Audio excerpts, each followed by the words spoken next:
This is the Work Smart Hypnosis podcast, session number 293. Anthony Serino on the identity factor. Welcome to the Work Smart Hypnosis podcast with Jason Linett, your professional resource for hypnosis training and outstanding business success. Here's your host, Jason Linett. Imagine the changes that you can create in your life as your focus now shifts away from changing that specific habit or behavior or that unwanted emotion, but instead shifting from the top down, working on that identity, and then watching what follows from there.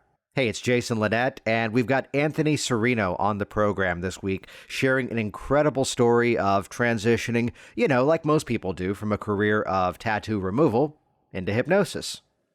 Like you do. But it's an amazing story of, first of all, his significant weight loss as a result of working with hypnosis, and then recognizing how even just one single session kind of got the foot in the door extremely strongly to then create even greater changes, and then being drawn into this community as well. And some great stories about his work with clients and different approaches, and some interesting takes on some classic strategies. What's also really helpful here is that for many of you, yes, we are in a very different world right now, and the opportunity to build a business in a time frame where not as many live in-person get-togethers are happening. And Anthony does a great job of really setting the value of that local networking audience.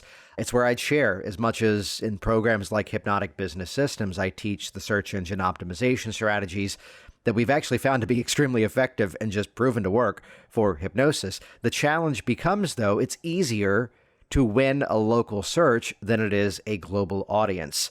Though, as Anthony says here, you don't have to be the only expert, you just need to be an expert. So the opportunity to then sort of pivot beyond just that local audience and then get that national and even international footing by way of communities that are online, launching his own podcast, which you could find links to all of this over in the show notes at worksmarthypnosis.com to check out his podcast, his websites, and all that good stuff over there as well.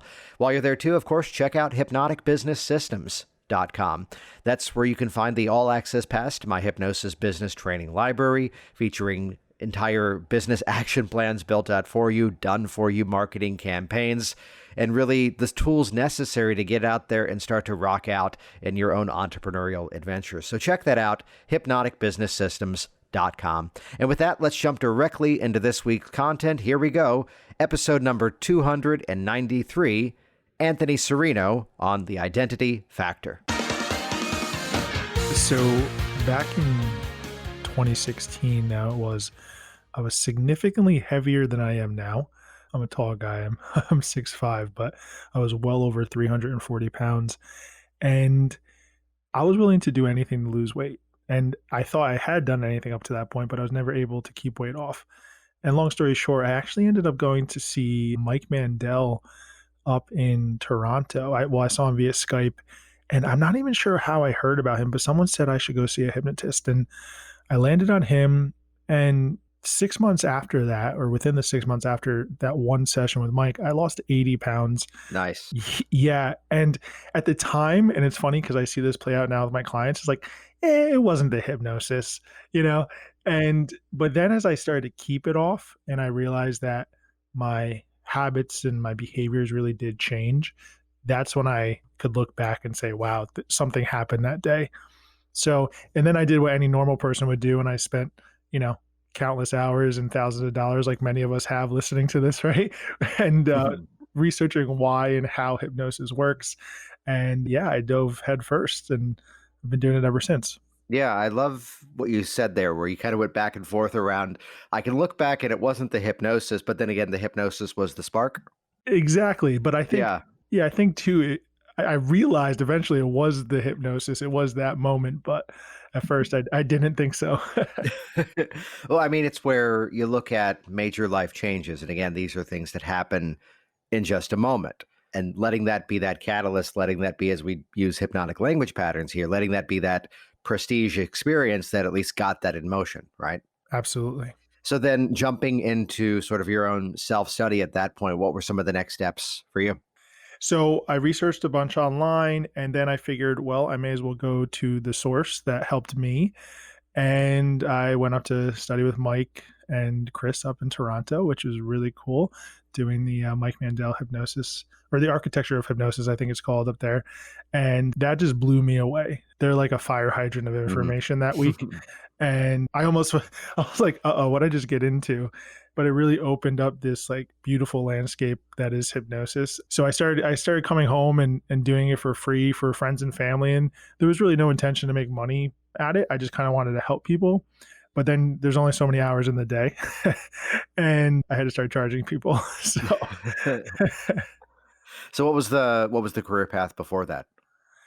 so I actually own a tattoo removal business as well. So I've been doing that actually since 2016 when I first lost the weight, and recently I've started transitioning out of that and doing the hypnosis full time. So Now, something that I know, and I want you to tell the story here about, specifically with the tattoo removal business, there's something that you did in the early stages of that to kind of demonstrate the effectiveness, the same way that you now have this great story as to here's how hypnosis helped me. You kind of had done something similar with the tattoo removal business. yeah, oh yes. So I think you're referencing me getting a tattoo myself. Is that? Yeah, yeah. Yeah, so, not everybody has a tattoo removal business, not everybody knows what tattoo removal is like and I was doing hundreds of treatments and had hundreds of clients, and they were like, "Well, what is getting a tattoo removed feel like?" And I could only tell them what other clients had said because I didn't have any tattoos. And I said, "You know what? I am going to get a tattoo to get it removed." And that's what I did. So I got my logo tattooed on my arm.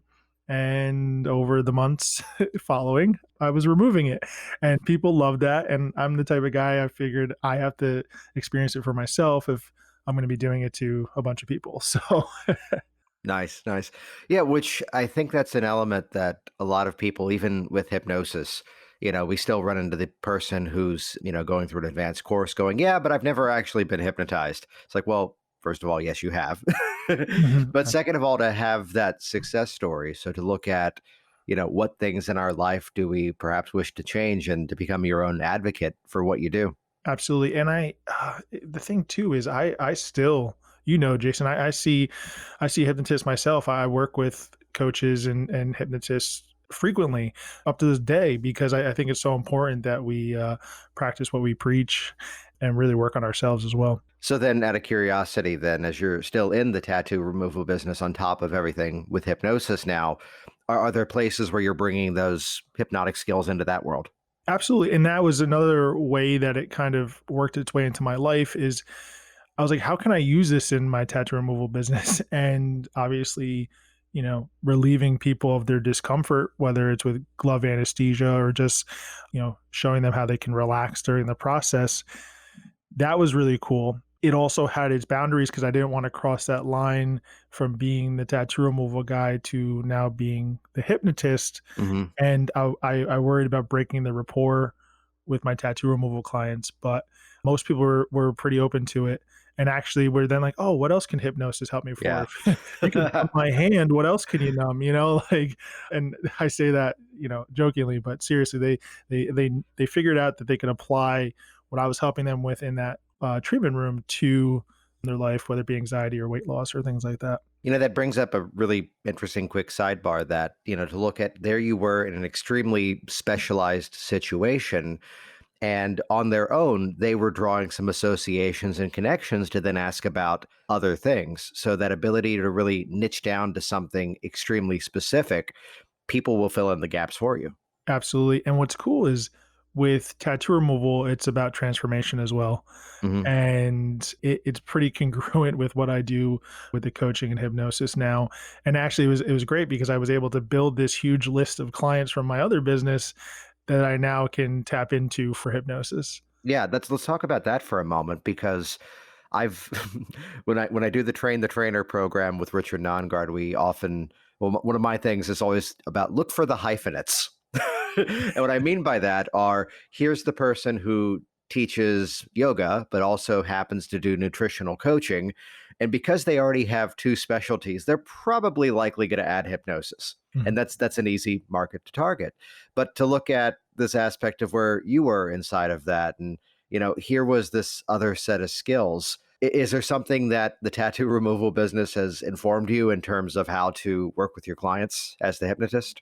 Absolutely. I mean, just the logistics of running a business, first and Yeah. foremost, because it's my belief that if we can't market ourselves better than we do what we do, then we're not going to be as successful as we probably could be. And that was a big thing for me is how to package myself and how to one build rapport and two maintain ongoing relationships with clients that really mapped over to an ongoing coaching relationship, let's say.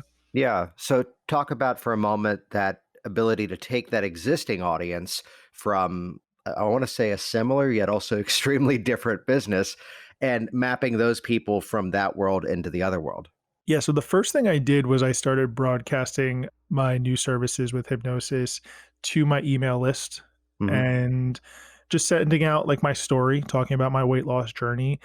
And naturally, people were like, oh, cool, I want to lose a bunch of weight really quickly. And they were reaching out and said, hey, Anthony, how can you do this? And what that showed me first was that I was selling a result. I wasn't selling them anything yet, but I was talking about the result Yeah. first and foremost. And they were like, okay, if Anthony can do this, I can do this. How did he do it? And that was my kind of foot in the door. And then that built organically, you know, starting online when this pandemic hit, I was able to easily transition into that. So Yeah, what's really great to highlight there was beginning with just story, beginning with metaphor, beginning with bringing them into something as opposed to, hey, everybody, remember you paid me for this? You can pay me for that now. yeah, and actually it was those people who were kind of turned off when I said, "Oh, you should use hypnosis. You should try this," you know? Hmm. And yeah.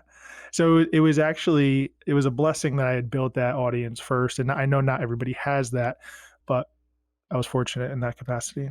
Well, it's surprising that a lot of people who come through trainings, whether it's the hypnosis training or even some of the business stuff that I do, they have some kind of built-in audience already. And there's this caution, there's this fear of, oh no, but that's for a different thing, which depending on the market, of course, it could be an extremely big leap. I'm trying to remember who it was that actually was in the business of breeding hermit crabs, which is an extremely specific reference. And now I'm forgetting who that was and probably shouldn't say anyway. But the transition of, hey, remember when you bought these smelly crabs? Hey, check this out. Help you stop smoking or help you not notice the smell, perhaps.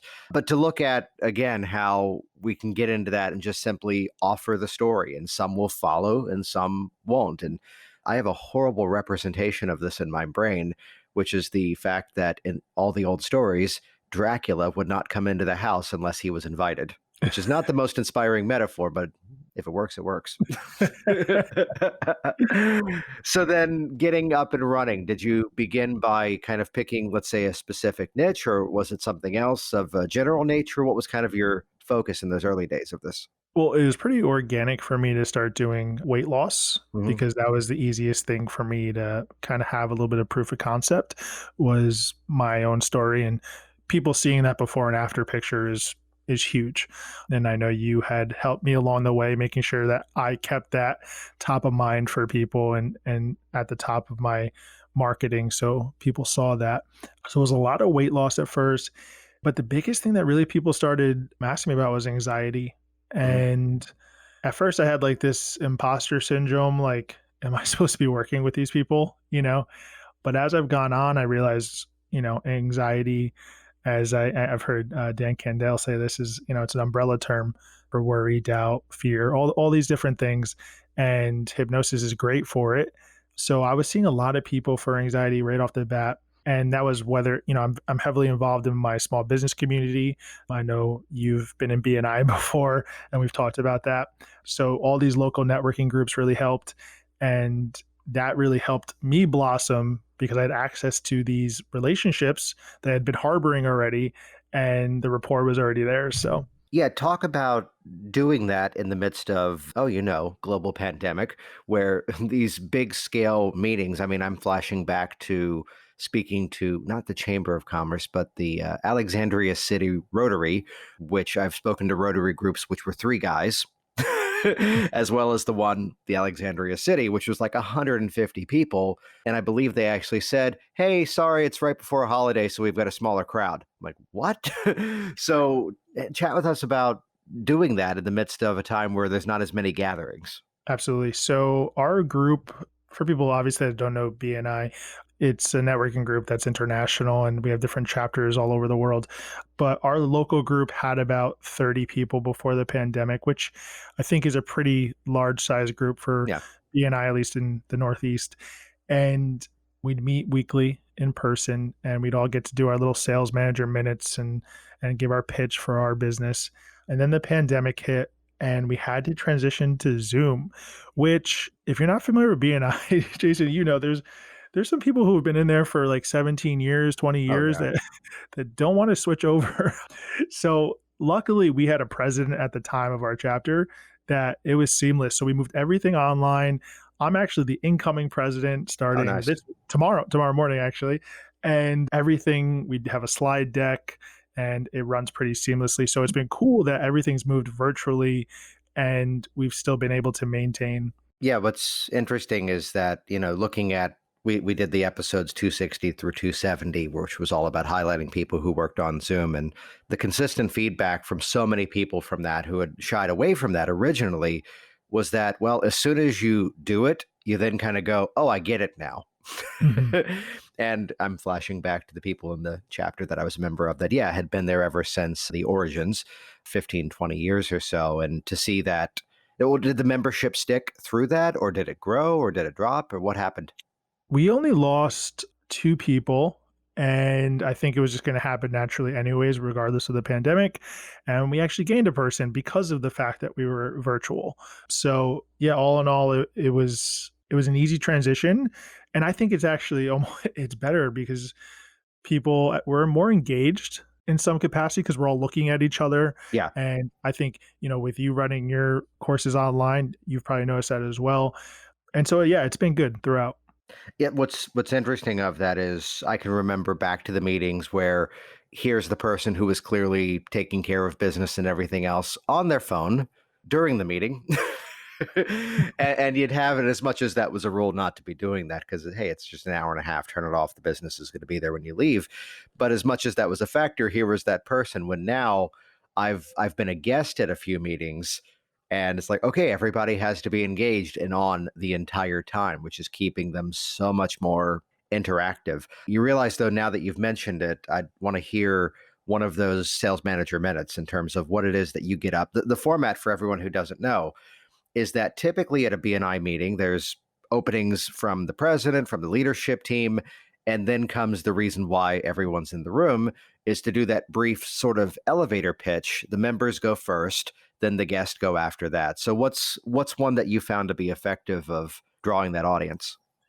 So BNI is an advocate for always crafting or asking for your perfect referral. And every sales manager minute or pitch that you do is usually focused around that. And that really has been great for conditioning me, just having normal conversations with people and always looking out for that specific referral.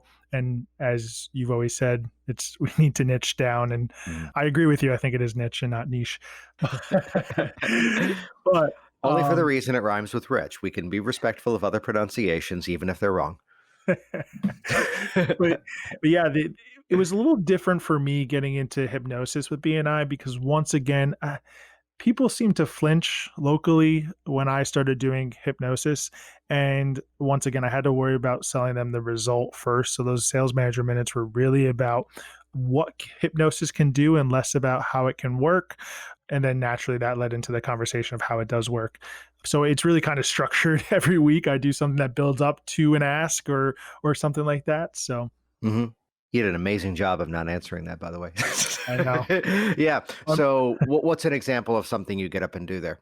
So I would, it always baffles me because we always, we all know each other, but we're always like, hi, this is, I'm Anthony Yeah. Serino. And Well, I'm the phrase in the groups that I was a member of 2 different groups over time, was always that, well, the meeting is for the guests. and Mm. the actual one-to-ones that happen afterwards are the core of the membership. So there is that aspect of, again, staying top of mind, though. My sort of take on that is that, well, Starbucks still reminds us they sell coffee. Apple still reminds us that they sell computers and phones. Oh, really? Huh? Who knew? Absolutely. So I'll give you a pitch real quick. There So you go. so I would get up and I say, "Hi, I'm Anthony Serino. I'm from New Leaf Hypnosis, which is no longer my branding, but I would say I'm from New Leaf Hypnosis. And today, a good referral for me is anybody who has been feeling like they're stuck." Because I would say that they've probably been working backwards and focusing on what they need to have to do something in order to be whatever they want to be. And for maybe example, that's been you. You've been focusing on the fact that you think you need more money or you need more clients. But what if I told you that that's backwards and really need to focus on who and how you need to be to get the things you want and to do the types of things you need to do? Because if you're not the type of person to do the types of things that that type of person would do, then you'll never have the types of things that person would have. And all of that is a subconscious or unconscious thing that we can work with using things like hypnosis. And I can help you shift who you are in order for you to do the things you need to do. So then you can have the type of life you want to have. If you want to learn more, that would be a great referral for me. But I encourage you find somebody or next time you're in that conversation to have them reach out. Thank you. And then that would be it. Nice. Nice. Which is great because you're bringing them into a narrative, you're bringing them into a story. And you did get up, and what you did a great job of there is to talk through one very specific story, yet in a highly influential way, using enough ambiguous language that people's stories are now being heard inside of that. Exactly. Yeah. Now you said that's no longer the branding. So what's been that shift of that identity? See what I just set up there? Yes. So I've since launched a podcast called The Identity Factor because something resonated with me about 6 months ago, and it's what I just alluded to in that little pitch there was that we really need to focus on who and how we're being. And people listening to this probably have heard of that be do have model that really resonated with me because that identity, who we're being, how we're being, is just a culmination of our past experiences from childhood, all the way up to the programming up until now. And that's what we do with hypnosis. We change perceptions, we help people change beliefs. And those beliefs and perceptions are really based on who we are and the story we tell ourselves. And so when we can shift that, that's when the magic happens. That's when people start doing what they need to do and start doing the things that they tell themselves they need to do. So that's really been my new packaging. I'm no longer New Leaf Hypnosis. I focus on building this community through the podcast, through Facebook, which is inside the Identity Factor. And this just becomes this environment for me to provide value and show people the result. And then hopefully they say, "Hey, how do you get that result?" And that's my foot in the door. Nice, nice. So then to kind of unpack that premise of the identity factor, looking at working on changing the individual so the behaviors then follow. Exactly. And I know in our community, in the hypnosis community, there's been people going back and forth on regression. And I know, Jason, you and I have had this conversation before. I'm not saying I lean on that, but there is something about that moment when, especially we do something like Informed Child, Yeah. where one, they're doing all the work for us and they're going to say things that we would never think to say.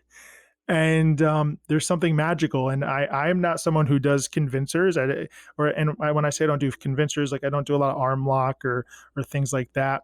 But when someone's in an experience that they haven't thought about in decades and they're emotional and they're talking to their younger self, that's a convincer to me. They leave my office Yeah. saying, "Hey, something just happened."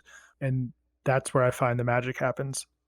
And that is actually a point, I think that is right inside of Dave Hellman hypnotherapy. And I know Larry talks about this too. He has a segment he refers to as the quote, half remembered happy place, which is just a great term, by the way. But it's that moment where the person is now re-experiencing something that they didn't know they'd be re-experiencing. And that served as well as another moment of hypnotic conviction. So we can do the overt convincers, which is a big part of what I do, but also that's part of the change process for me. It's not just the hypno stunt, but it's also that emotional conviction satisfies really the same point. And I'd agree with you that I'm someone who's fallen away from the purity of the, dare I say, the metaphor of the experience, but instead lean back on the metaphor of the experience, that it's that informed child moment where basically we've now got a client doing direct suggestion hypnosis on themselves. And Absolutely. that's where some of the best content comes out of that. Is there a story that comes to mind of working with somebody where that was perhaps, or even something else was part of the process, where really you could acknowledge it wasn't just change in habit or behavior, it was this sort of top-down identity shift? Most recently, I had someone who came to me. She was a business owner, and she felt like she couldn't be as creative as she used to be when she was younger. And we went back and we just found a couple times where she was younger in school. And for example, I don't lean heavily on, the initial sensitizing event or the activating events or anything like that. But we got back to a time when she was in kindergarten and she was writing her name with little pictures around it when she was supposed to just be writing it to practice her handwriting. And her teacher yelled at her in front of her whole entire class. And we went through a bunch of other memories just like that where her creativity was stifled. And clearing those up, she did it herself. She was like she was literally having this dialogue with herself the entire time for about a half hour. I Nice. barely said anything. And she goes, "Oh, that's why I haven't been as creative," and all these different things. And I'm just like, wow, I should pay her, or she should pay herself for doing this. And she came out, and you could tell there was a shift at her, literally at her identity level, where she knew she could be creative now. She could be that person without fear of ridicule or anything like that. Yeah. So then how are these people finding you now? You mentioned launching the podcast, you mentioned having activity on Facebook. What's working for you? So definitely the podcast is cool because you become an instant expert. I gotta be honest with you. I don't know anything more than I knew before I started the podcast a couple months ago, right? I mean, I do, but not anything where someone would be like, "Oh, he knows infinitely more now because he has a podcast." No, that's not it. But what it does is like the new business card, right? Hmm. And I don't do it to say I have a podcast. I do it to become that instant expert in something. But what it's doing now is it's providing value to people. It's a source for me to give that content at scale and then funnel them into my Facebook group, which is the goal, collect their emails and then market to them. But really, my intention is to show up for them for right now until I build a community, right? Until I have a following. And that's really what I've been focusing on. That's probably, I'd say, one of the more sustainable methods. And we can take that dialogue and switch out podcast for blog, for writing articles for a local paper, for writing articles for someone else's website. As there's many platforms out there where you can be that guest contributor, of that ability to really put yourself out there and really share that story. And I share the side note as we're in the midst of prepping the launch of another project. And it was in the midst of building that, question always came back to what were the assets that we needed to pull that off. And at the point it was, let's just make this simple. TED Talk, book, podcast. Okay, yeah, just do that. Was there some challenge to overcome in terms of getting those things up and running? Or was it just hey, this is what I have to do, so I'm just going to do it now? Yeah, I can't emphasize enough how important it was that I built a local network first Hmm. and through things like BNI, because that became my core network that was like this tribe that built kind of organically, and I had the rapport with them.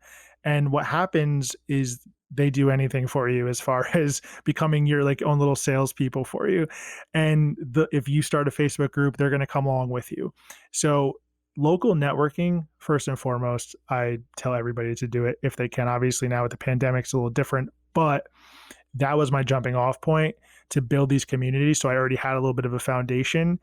And now really it's all about the Facebook community that I've been focusing on. So There's two things that you just hit there that I want to highlight there, which is that one, and this kind of goes back to the conversation of taking people from the tattoo removal business into this other universe here, which is that to never negate that built-in audience, that here's people who already have that know, like, and trust factor, and they'll follow you. They may not necessarily be clients at every single point, but it's people who want to see what you're up to now and to make use of that. The second point was making use of that local audience, because also what's embedded inside of that story is I know you and I share a passion for comedy work, stand-up comedy, movies and such.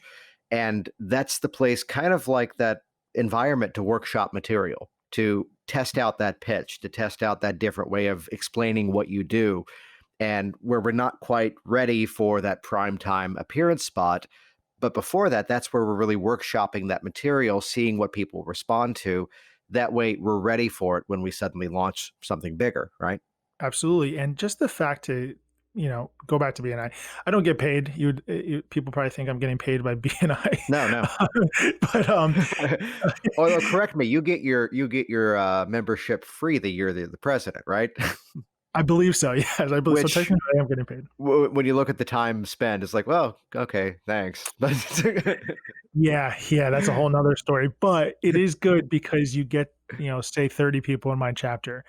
For a couple years now, I've been talking in front of them, whether in person or online. And what that does is when I want to do a Facebook Live now, it easily maps over to that. Now I feel more comfortable doing that.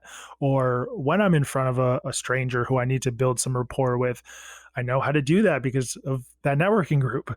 And it's been awesome because it just conditions you to become like this sales machine. And yeah, it's been special. And I can't thank the people in my chapter and in those groups enough, because, and then you go back, like one of the tenets of BNI is givers gain. And really that goes back to what I think is the reciprocity of life. The ancient Incans called it Aini, right? That what we put out, we receive, and vice versa. And so that's really been what I've been focusing on, is just giving. And I did a lot for free, like for a long, long time. Like I was just doing free sessions, and some people don't agree with that. But for me, it worked out because I also picked people who I knew would really benefit from it, and they would become my biggest fans. So, and that tied into that networking group as well. yeah, that's awesome. That's awesome. So how's it going with the podcast launch? How's that going running the group? It's going really well. It's writing a podcast and producing it all by yourself. I do not suggest. I have a couple people helping me, like my fiance and a friend, but for the most part, I haven't hired any VAs yet or assistants, which I will be doing, because putting out an episode every week and editing it is not the easiest task for sure. So, but I've been staying involved in my Facebook community. And that I love doing that because I get to engage, other members get to engage with each other. Everybody gets to ask questions. And something you do, you always encourage people to ask questions in the group, not just personally message you. And that's kind of been part of my narrative as well, because that allows everybody to learn in a different capacity and maybe see things from a different perspective that they hadn't been seeing it from before. Well, it's that what you said earlier about building community first, that here are the people who knew you from local now coming over to something that's going out around the world. And that strategy of having a group, as I'm counting in my head, I think we've got, what do we have now? We have 5 different Facebook groups privately for people inside of specific programs. There's now 2 public groups, which are the free ones, which are really about engagement and just giving that value in another platform beyond the podcast. I'd have to always throw in a plug here, podcastnetworksolutions.com, because they always smile when I mention them. I've been editing my stuff now for a number of years, and they're doing the new project as well. But that place of, there's something important, I think, about, getting in there and doing it your first on your own, to get that path of at least understanding what you're looking for. But then the benefit that way becomes, you now know what it is. You can appreciate the effort that someone's putting into it. And then that frees you up for more time beyond that as well. Which, correct me, Absolutely. you are using someone else for a lot of graphic stuff, right?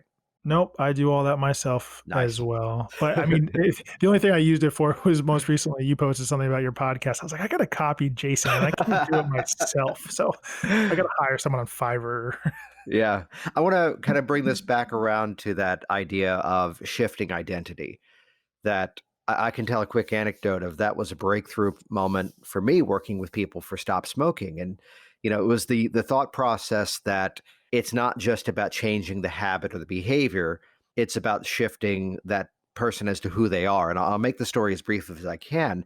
But a woman who came in to see me, that as a result of her quitting smoking, she meets this guy who's a runner. She wasn't a runner, as she put it. That person who doesn't have to exercise and they just stay naturally slim and you hate them. She goes, yeah, that's me. So she wasn't fit despite the fact that she looked it. And she got into running with this guy. And as they became runners, they dated for a number of years, eventually married, and eventually quit their corporate jobs to open up a running store. And they're in a part of the state that doesn't have a lot of money for schools, so the extracurriculars get cut. So what else do? You started a nonprofit, get a lot of fundraising efforts, and now that funds the track and field program for that entire, not just that county, but surrounding ones as well. And I pull this story out when someone asks, well, what if I backslide? I'm like, look at this person she's become, that because she got rid of that thing, which that used to be that spotlight focus, now it's just that initial stepping stone into something bigger and greater. So the classic hypnotic phrase of start to become aware of everything it is you were not yet noticing, that now that's the smallest insignificant part of the story. You hear the story of somebody, getting in their car or on their motorcycle and traveling across the entire country. And the story's not about what pocket they kept their keys in. That's the most insignificant part of the journey. So talk to me more about that identity factor of shifting from, let's say, would you say it's from the top down, or how would you define that? Well, I think identity, and we go back to logical levels, which is really the core of my model of change for clients, is focusing on that identity, which then can shift their beliefs and their values, which then shifts their habits and behaviors and then their outcomes. But I look at my own story, and my whole life I had been the quote unquote big guy. And I had built this identity, which was kind of given to me because everybody was like, oh, you're big boned, or, your whole family's big. You're supposed to be big.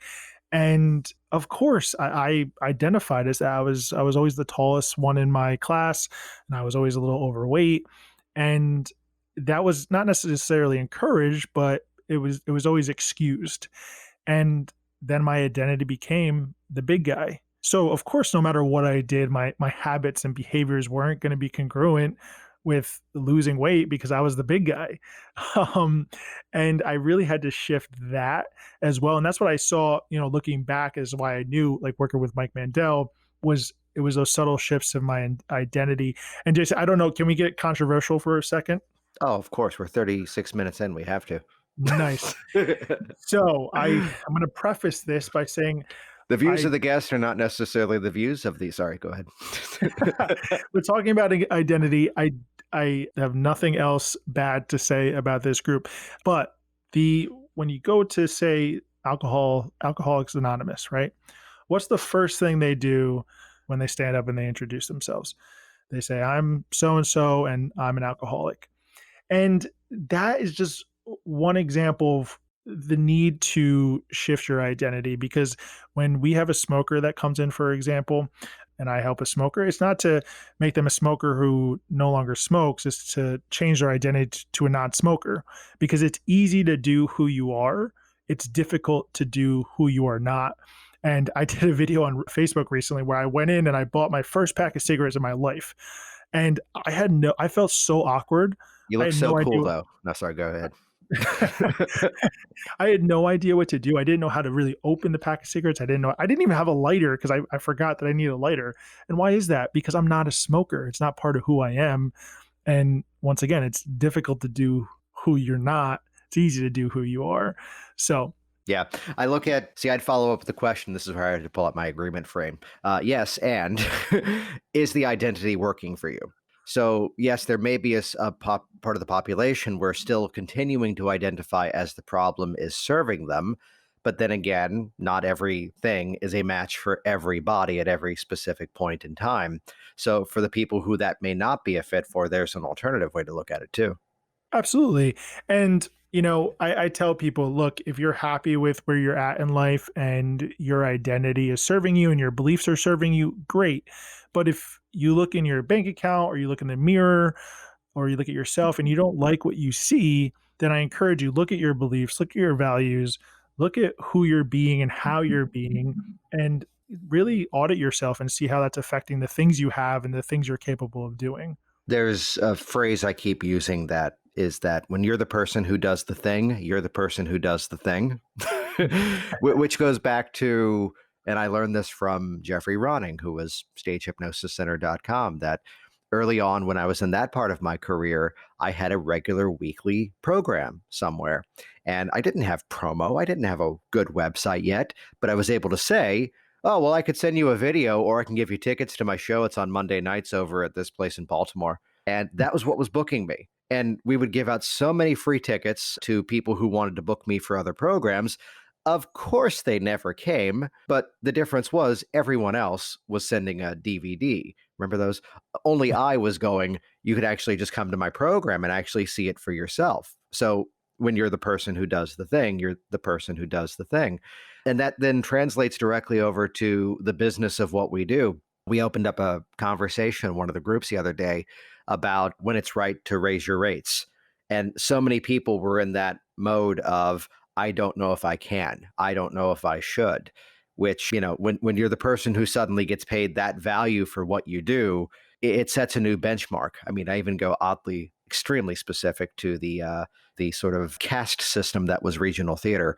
One of the companies I worked at there's different ratings of regional theaters from A+ to A to B to C to D and then to D-. And it's horrible that it's named that because it makes it sound like it's quality. No, it only relates to the size of the audience. How many how many butts and chairs can they have? And that was the delineating factor. So of course, when suddenly they renovated one of our spaces, we graduated from a LORT B, League of Resident Theaters, from B to A. But the difference was suddenly now, yes, we all had to be paid more. But it was this system now that, oh no, now that I'm a LORT A stage manager, I don't work for anything beneath that. When again, it's butts and seats. But coming back around to where you brought that together about, when you can look at yourself as that person who doesn't keep them in the house, the person who doesn't buy the junk food. So it's not the game of, oh, what if I have this outburst and I have to eat that? I'm the person who stands on the stage and gives this workshop, which means I'm not the person who cancels that day of work so I don't have to give the debrief at the speech that day. I want to bring it around to this, though, has working with your own clients helped to further enhance that identity of how you see yourself and what that's created in your life? Absolutely. And Jason, listen, I'm not the most technical person. I'm not the most experienced person that's ever sat in the proverbial Work Smart Hypnosis interview chair here. But what I can say is that what I learned very quickly was I didn't have to be the expert. I just Yeah. had to be a expert to whoever that I was talking to. And that has given me a lot of power to help people. And I've really built my confidence on, yes, working with people, getting results. And I think I said this in one of your groups. This goes back to pricing. I don't know who needs to hear this, but raise your prices. It's so important, not just for anybody listening, but for our industry as a whole. I think it would be great. And if you flinch at that, I would say there's some identity issues around money, but that's a whole nother conversation. But yeah, working with people and just, like I said, I worked for free for a long time, got the results, built my confidence, realized I just had to be an expert to whoever it was I was talking to. And I've always leaned on that because I show up for people, and I'm very proud to say that, is that I'm all in with whoever I'm working with, whether I know as much as I need to or not. I hold that space for someone. And sometimes most of the time, it's just as easy as giving that space and telling them they can change, and changing their perception from I can't to I can is something they haven't heard about or heard in a long time in a lot of cases. And just hearing that is the change that can happen. Nice. So where can people find out more about you? How can they get in touch with you? Yeah, so I would love to have people join the Inside the Identity Factor Facebook group, but definitely check out the Identity Factor podcast. It's on Apple. It's on all the podcast platforms. That is probably the best way to reach out via Facebook. I love interacting that way. And yeah, definitely. I've been all in on the podcast. I have like tunnel vision right now. I don't know if you went through this, Jason, when you first started with your podcast, but it's like everything's my fiance's annoyed with me because every waking moment I'm like, I got to do this with the podcast. So when someone asks how to contact me, I just go, hey, here's my podcast link. Yeah. Well, it's where for the new project. Now that again, I've got notes from my editors at the moment as we're about to batch produce the first 10 episodes of the new program. There's the game of going, wait a minute, okay, so I just need to have like one link. And I won't say it now because we probably will change it based on the alert that just popped up on my phone as soon as I said this. Thanks, Toby. No, but the opportunity to go, here's the one place to go. And I think that's a good point for anyone out there listening that I heard from not Pat Flynn of Smart Passive Income, but Pat Quinn, always have to make sure I say the right sequence there, of the Advance Your Reach team, that he was the one who said the ultimate sales conversation is a sidewalk that ends with one path, which is where you can follow me on Twitter. You could add me to your top 8 on MySpace. You can send a self-addressed stamped envelope to P.O. Box. Too many options, as opposed to go here. Keep it simple. Before we wrap it up, any final thoughts for the listeners out there? I just can't emphasize enough that we are in an industry of showing up for people and holding that space and just sometimes telling people that they can.